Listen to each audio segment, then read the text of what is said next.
For more than 5 decades, St. Luke's Foundation has served Kansas City and its surrounding communities. St. Luke's Foundation funds innovative healthcare solutions through charitable gifts for clinical research, education, new technology, and excellence in patient care. Thank you for joining us for this week's Health News You Can Use. I'm Lindsay Stish. This week, we're talking about the many ways St. Luke's Foundation supports innovation and new technology throughout St. Luke's health system. With me today is Yvonne Miller, the CEO of St. Luke's Foundation and its Chief Development Officer. Thank you so much for joining us. Thank you. Thank you for having me. So, Yvonne, first of all, why does a health system like St. Luke's need a foundation? It really helps the clinical enterprise go from being good to being great. So philanthropy can help in lots of different ways, from patient assist to medical education to research. As a matter of fact, the foundation last year funded over $18 million in programs for medical education and the clinical enterprise and patient support. Wow, that's so impressive.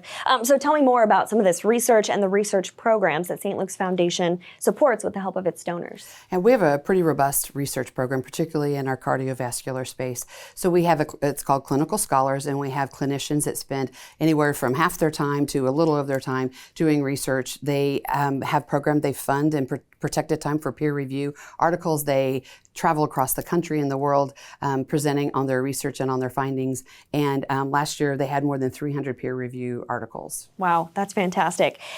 So as mentioned earlier, the foundation also makes it possible to bring some new technology and innovation to St. Luke's. What are some examples of this? So recently we funded a program, Moxie Robots, and they basically are helping the nursing staff. So some of you may have seen them around campus, and they basically can do activities that helps the nurses and the team stay to the patient bedside. So our Moxie robots, Moxie 1 and Moxie 2, can do take labs down, and they can do different things that was taking nurses away from the bedside. So it really expands the nursing program at St. Luke's Hospital. Wow.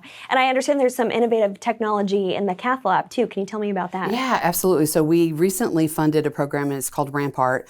And basically it is an opportunity to reduce the amount of radiation that is in the cath labs. So traditionally, physicians and the clinicians around the patient would have to wear a lot of lead to be able to be in the cath lab, and this reduces that. And so it's really extending careers for a lot of our providers. Wow. And can you tell us about a medical or educational program funded? Yes. Recently, the foundation facilitated a grant that purchased technology to launch a virtual RN program, which basically redirects task management from the RNs and the floor to the bedside for the patient. So we can do admitting, we can do discharges from the television that are in patients' rooms.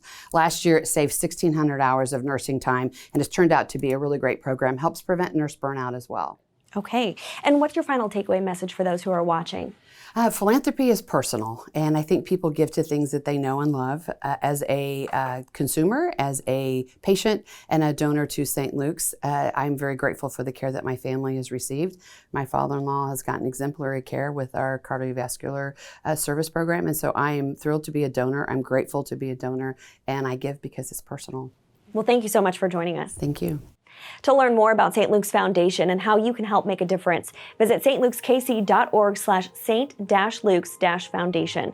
You can also stay up to date with all the latest health news and stories from St. Luke's at stlukeskc.org/news. Thanks again for watching. We'll see you next time on Health News You Can Use.